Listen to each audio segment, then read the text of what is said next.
I was diagnosed with a brain tumor. They said it wasn't possible for me. Then I was a 300-pound kid who said I wanted to be a Nike athlete. Does that even make sense? I was diagnosed with a brain tumor, and they thought it was over for me, but I'm here.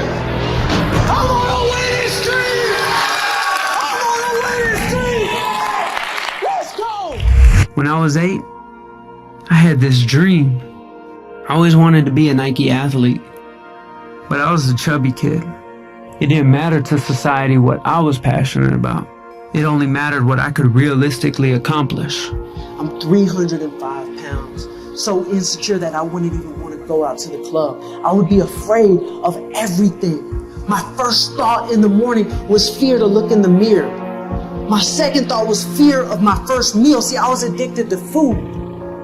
I would have to deal with it every single day. I would eat so much. I would eat 10,000, 15,000 calories in a day. And I would wake up the next morning and my skin would be bruised because I would expand so much. And then I would just binge so much to make myself so sick that I didn't even want to do it again. And that's when I went back. I went back to my childhood dream because what society told me to do, be a businessman, it meant nothing to me when I was looking at death. What did I want to do? I'm 28 years old, 300 pounds, diagnosed with a brain tumor, and I'm going to my business partners, and I'm going to my mom, and I'm saying, I want to retire.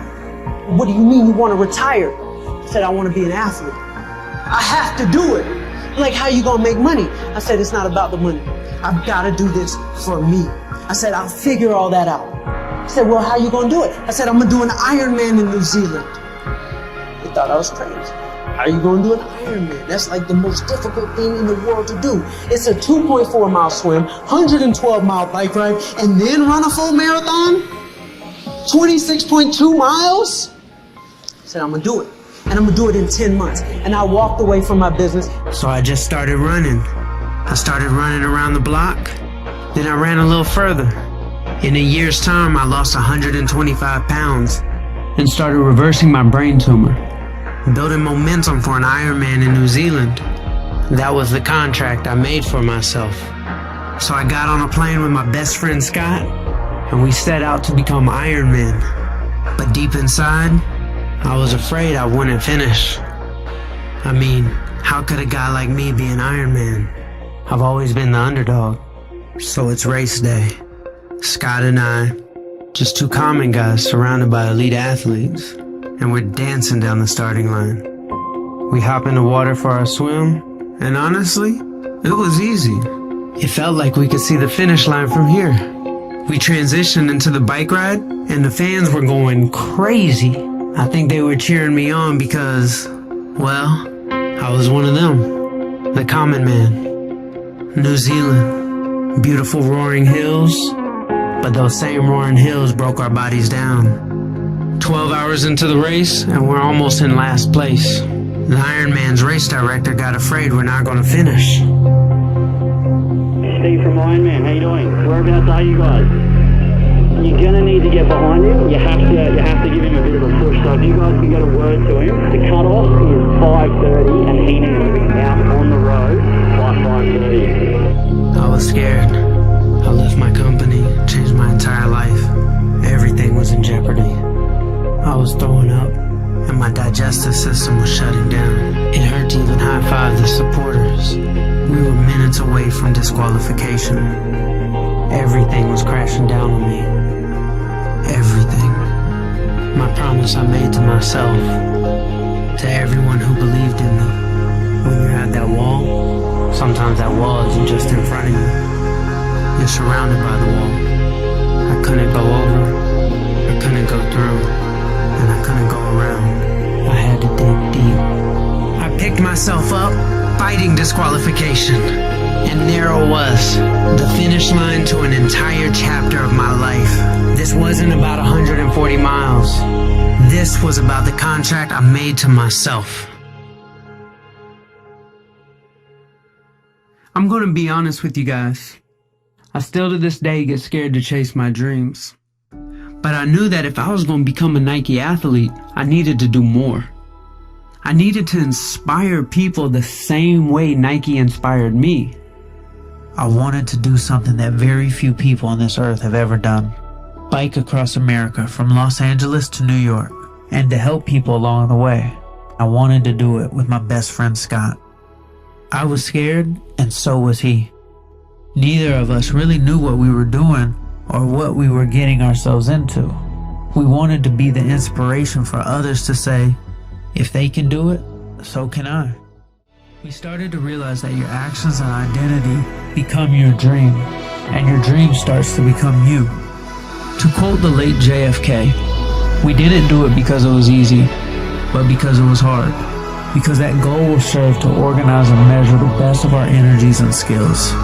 Because that challenge is one that we are willing to accept, one we are unwilling to postpone, and one we intend to win. I wish I didn't take life so seriously. I wish I lived more. I wish I gave more happiness to my family. I wish I knew how precious life was, how fleeting, how special, and at the same time fragile and insignificant. I wish I didn't give up on my dreams so easy. One day, life will flash before your eyes. Make sure it's worth watching. When we look back on our life, in our last breaths, we will all wonder, did my life mean anything? Did my life mean anything to this world? Was I loved? Did I have an impact on anyone else's life? Did I matter?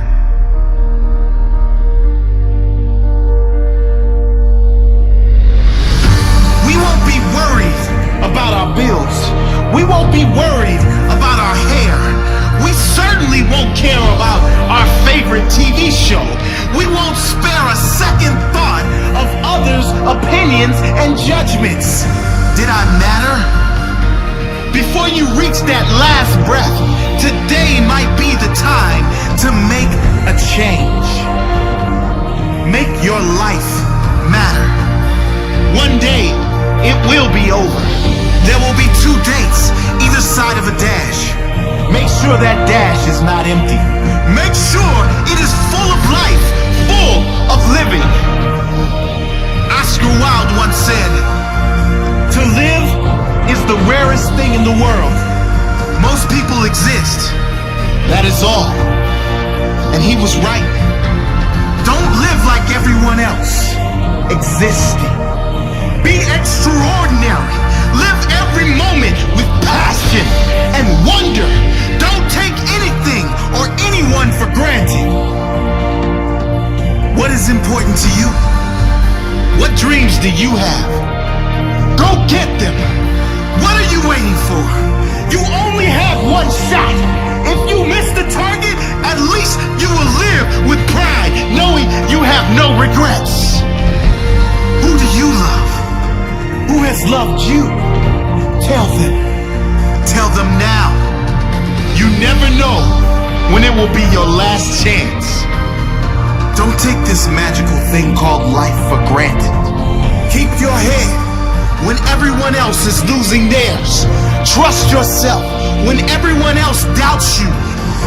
Master your dreams when all others give up on theirs. Be the captain when everyone else is content being the crew. Be the lion when all others are playing sheep. Be the leader when all others are following. Live each day as if it may be your last on earth. It may be. Leave your legacy.